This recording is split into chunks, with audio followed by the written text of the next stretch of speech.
No, está bien, gracias. Bueno, buenos días. Muchas gracias por la invitación. Es para mí un gusto participar de este segundo Congreso Nacional de Semillero de Investigación. Y bueno, me han invitado a hablarles un poco acerca de la situación actual y las perspectivas de las ciencias naturales. Y para poder un poco hablar de eso, primero hay que definir qué son las ciencias naturales. Entonces, las ciencias naturales, ya deben saber, son básicamente las disciplinas científicas que nos ayudan a entender nuestro entorno. Cuando las definieron hace muchísimos años atrás, siempre hablaban de la parte viva, no viva, y no estaba considerada, por ejemplo, la parte antrópica.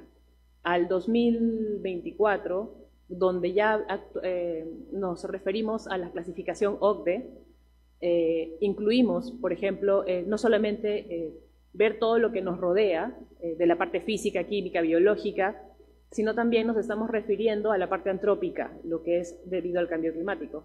Y además nos incluimos dentro de estas disciplinas científicas aquellas herramientas que nos ayudan a entender la parte física, química y biológica del sistema. Entonces,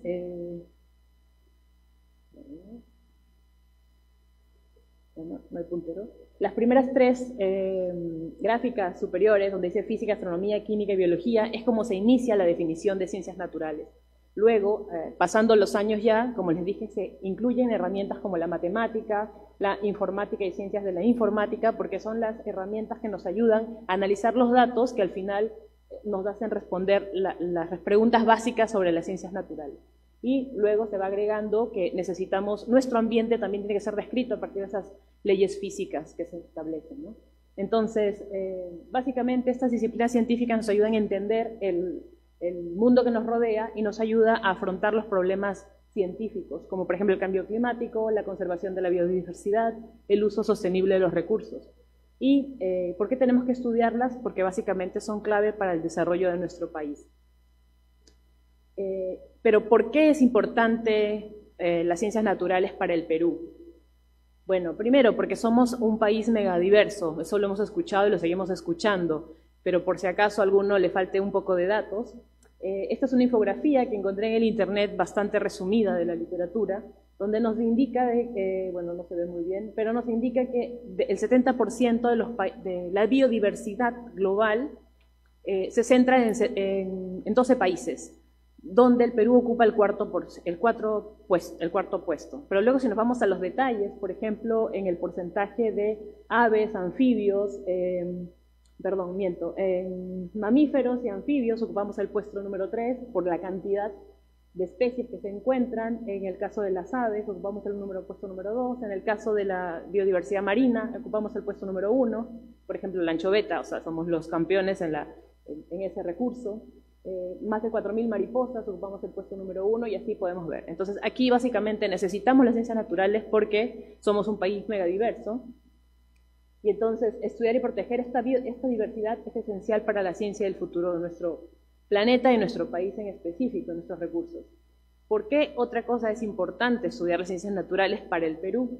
Porque tenemos muchos recursos naturales y este mapa trata de esquematizar todos los recursos que tenemos y que nos da son materia prima para diferentes productos, sean nacionales o internacionales. Entonces, tenemos grandes recursos minerales, hídricos y energéticos que necesitan ser gestionados de manera sostenible, lo que justamente necesitamos y está de moda, ¿no? Manera sostenible en el país. ¿Por qué además necesitamos las ciencias naturales en el Perú? Porque nosotros estamos privilegiados frente a los desafíos climáticos. Nuestro país, por la ubicación geográfica cercano al Ecuador y los diferentes pisos altitudinales que tenemos, nuestra geomorfología, nos enfrentamos a diferentes tiempos y climas. Y eso quiere decir que nuestra Tierra, su comportamiento físico, químico, biológico, pasa un proceso a un estado natural, es decir, lo que la historia conoció sin que nosotros existiéramos. Y luego lo que la historia de la Tierra tiene cuando ya existimos y ver cómo lo impactamos. Entonces, uno de los procesos más importantes en este desafío climático es lo que llamamos ese calentamiento a lo largo de la región ecuatorial, que es la franja roja que pueden ver. Bueno, esa mapa Ese mapa en color rojo y azul representa el océano, la región roja representa la zona ecuatorial y esa mancha roja representa la elevación de la temperatura sobre superficial del mar. Esas manchas en el año 97, en el 2009 y en el 2015, bueno, yo digo manchas, pero en realidad son franjas cálidas, son lo que nos evidencian o comúnmente llamamos el Niño, que son el calentamiento diferenciado que se va dando en la región ecuatorial. Y esa gráfica me gusta mucho porque fue una fiesta de disfraces que usó un colega francés y disfrazó a uno de sus hijos como una nube, y si ven abajo en los zapatos son las casitas y los cerritos, que al final es el impacto que se siente, ¿no? Pero en realidad el fenómeno físico es esto que ocurre, que luego gatilla procesos de precipitación o convección, que probablemente ya algunos de ustedes lo ha explicado, y eso finalmente nosotros lo sentimos, ¿no? Y bueno, recordamos el 2017, el más cercano, las inundaciones del Niño Costero, pues, más antiguo recordamos el 97-98, que fue el que generó una de las más grandes pérdidas económicas en el país. Y bueno, no importa dónde se esté calentando en la región ecuatorial, porque ustedes dirán, pero está muy lejos, ¿por qué me importa? Bueno, porque la ciencia dice que no importa en qué lugar se caliente y cómo esté calentando, se va a impactar en nuestro territorio. Por ejemplo, en el mapa izquierdo, bueno, para su izquierda, donde están los puntos rojos, representa la contribución positiva de la precipitación. Quiere decir que cuando tenemos un evento de tipo 97-98 que llamamos un niño extremo, tenemos precipitaciones muy intensas a lo largo de la costa peruana. Mientras que cuando tenemos un calentamiento del tipo 2009, que llamamos el niño central, hay una sequía importante en todo lo que es los Andes centrales. Entonces, para nosotros, no importa cómo esté esta mancha roja que representa la temperatura superficial del mar, va a tener un impacto. Y por lo tanto, ese es uno de los grandes desafíos que nosotros, bueno, como estudiantes o como científicos o como personas naturales tenemos que enfrentar, porque al final, como ves, esa nubecita va a ser impactada en nuestra vida diaria al corto plazo. Entonces, el Perú está fuertemente influenciado por eventos naturales, y estudiar y entender esto es clave para proteger a las futuras generaciones y a nuestra economía a corto plazo. Entonces, ¿cuál es la situación actual de las ciencias naturales?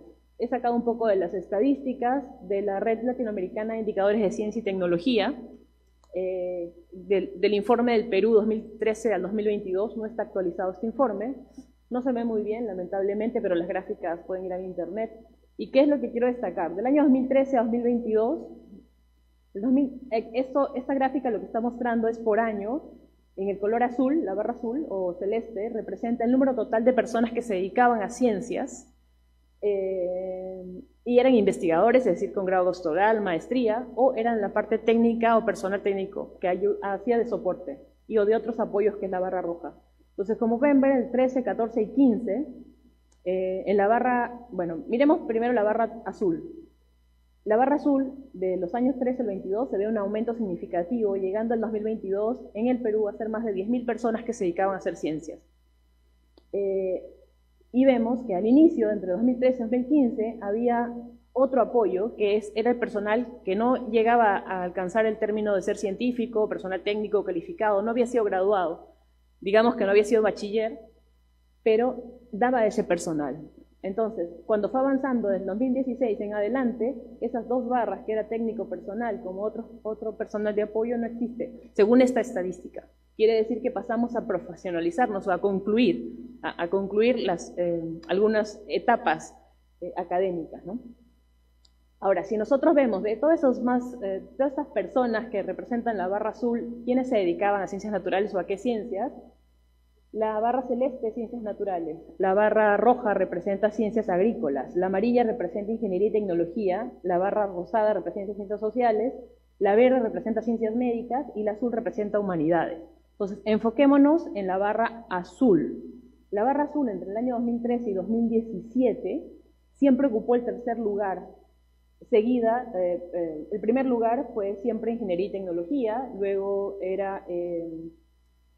la segunda barra era ciencias naturales y la verde era ciencias médicas. Entonces se iba peleando el segundo lugar, digamos, ocupó el segundo lugar. Del 2018 en adelante ya hay mucho más porcentaje dedicado a hacer ciencias naturales y se desplaza la ingeniería y tecnología para llegar a las ciencias médicas, ¿no? Que es la que ocupa el rango más alto. Eso es la estadística hasta 2022. Ahora, la estadística del 2024, estos son los datos del CONCITEC, que registra más o menos más de 10.000 investigadores, con la clasificación que CONCITEC pide en RENACYT para ser un investigador.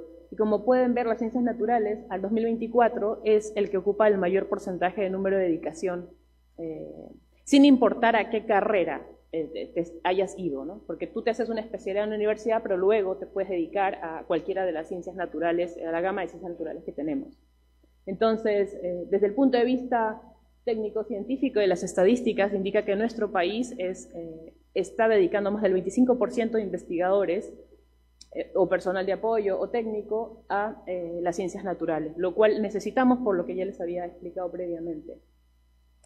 Entonces, ¿cuál es la situación actual respecto a cómo nos ven en ciencia o qué tan agradables somos para la colaboración internacional? ¿Qué se está haciendo? ¿Qué hacen las universidades? Bueno, a nivel de investigación científica, el Perú cuenta con instituciones científicas, y ahí le vamos a llamar universidades, institutos públicos de investigación, ONGs, que están dedicadas a ciencias naturales. O sea, ellos aplican recursos, tienen investigadores, tienen estudiantes, se están formando. Por ejemplo, las instituciones públicas de investigación, así como las ONG, ahora albergan investigadores, estoy seguro que, mejor dicho, estudiantes de bachiller para que saquen el grado de la tesis. Pues seguro más de 10 de ustedes están siguiendo esa modalidad y no necesariamente están anexos a la universidad. Entonces, eso es bueno. Nuestro país es atractivo desde el punto de vista científico porque lo estamos desarrollando. Años atrás, la ciencia se hacía con el empuje internacional. O sea, determinábamos lo que hacíamos en base a lo que afuera se hacía. Ahora no, ahora nosotros somos los que estamos estudiando. Y eso es un buen lugar y es un buen momento en la historia.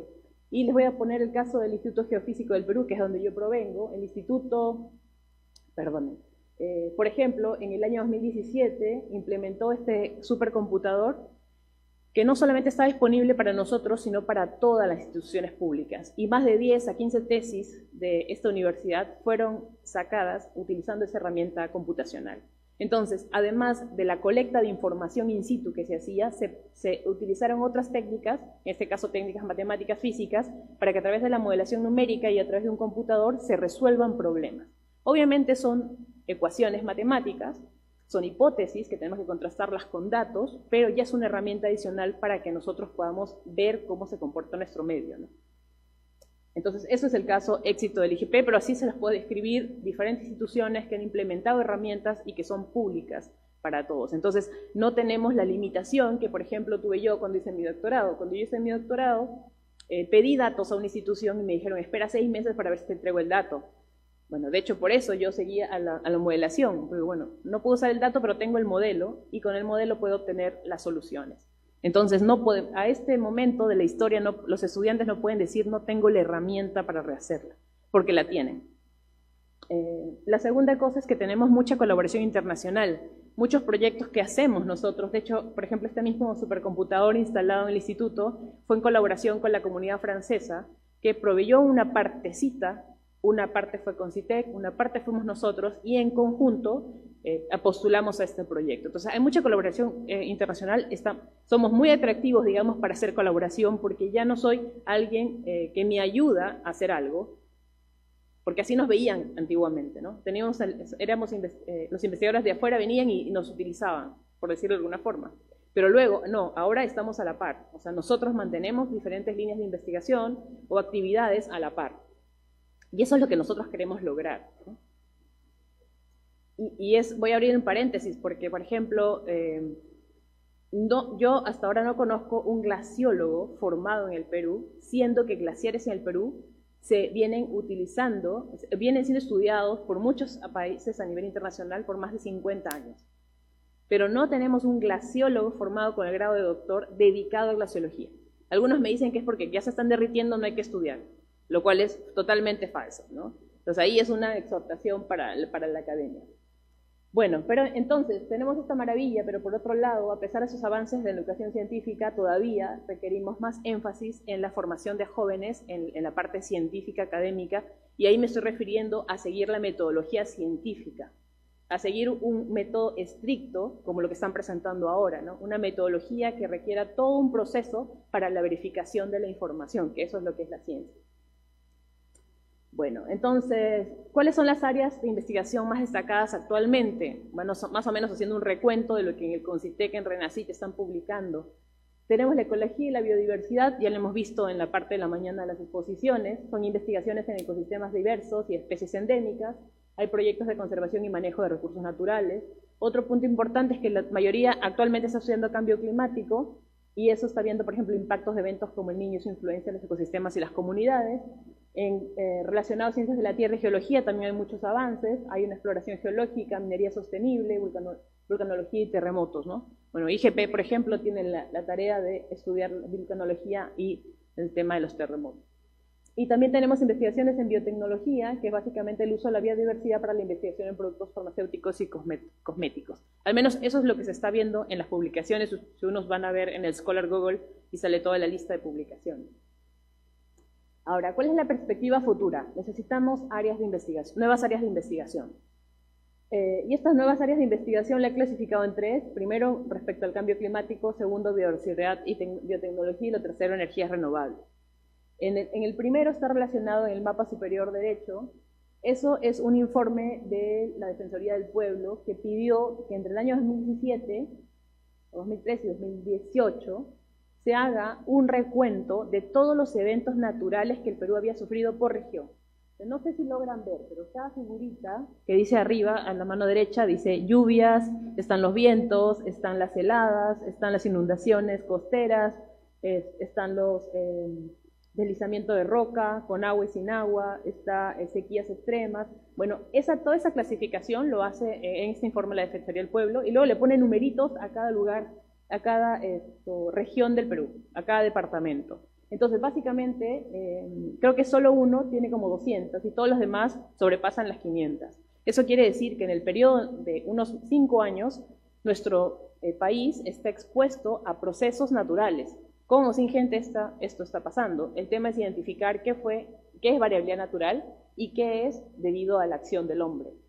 Entonces, el área de investigación importante de cambio climático involucra la variabilidad natural, porque esos procesos tenemos que distinguir qué es qué.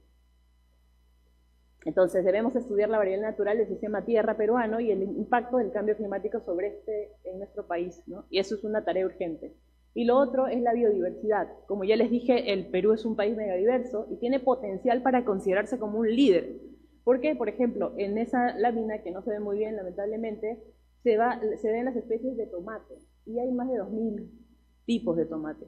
Y solo creo que comemos como 4. Entonces, solamente viendo las bondades, la cantidad, la diversidad que hay de especies en el tomate, podemos podemos llegar a ser líderes, como le dije. Y más allá, ahí he puesto el tomate, pero ya sabemos de la papa y otros productos que son bandera para nosotros, ¿no? Entonces, deberíamos ser un país líder en estas actividades.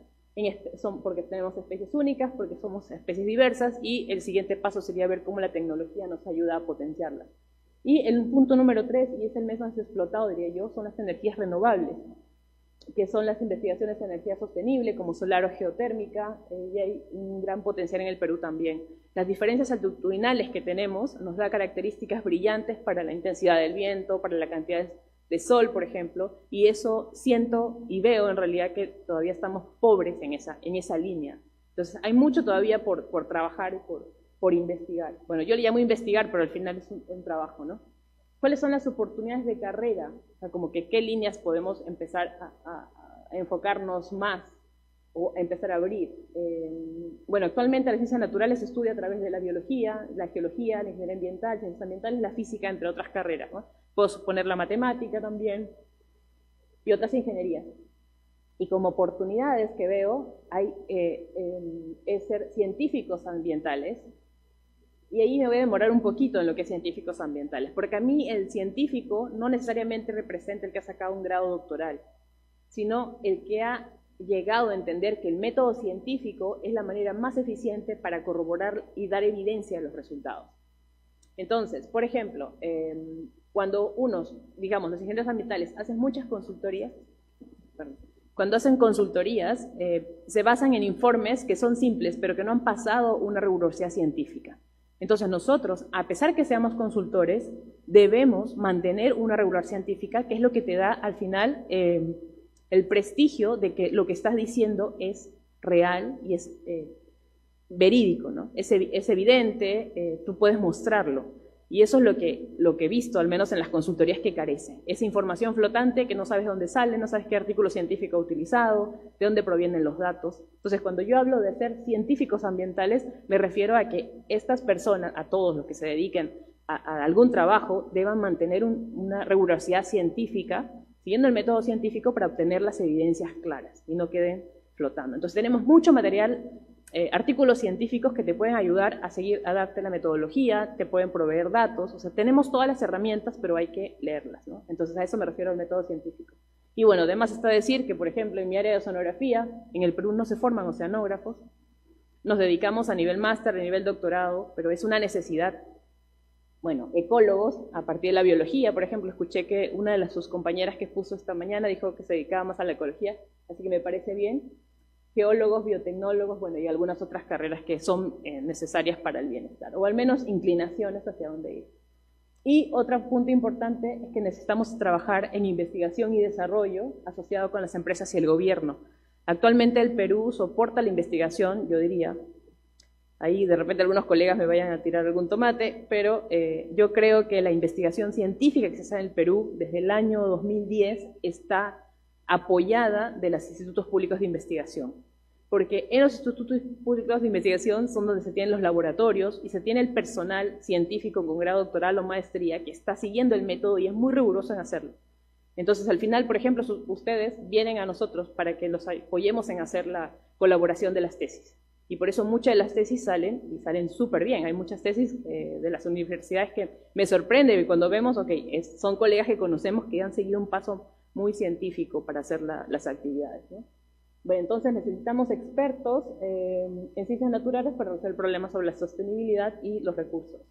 Y finalmente, y para no aburrirnos más, y como conclusión, es que Perú tiene un gran potencial para desarrollar las ciencias naturales debido a su ubicación geográfica, su biodiversidad única y sus recursos naturales.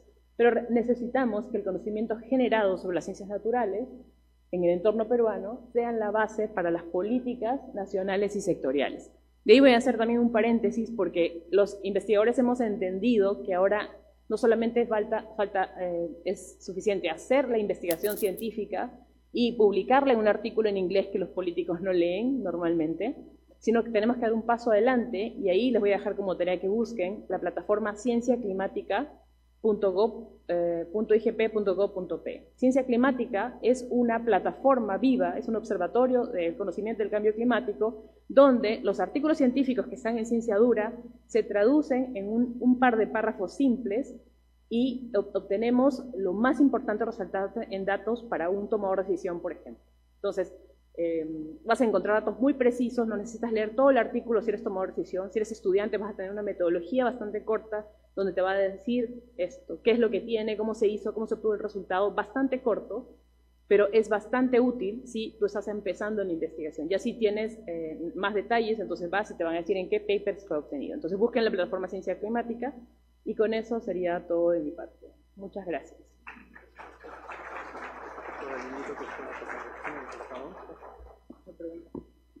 Sí.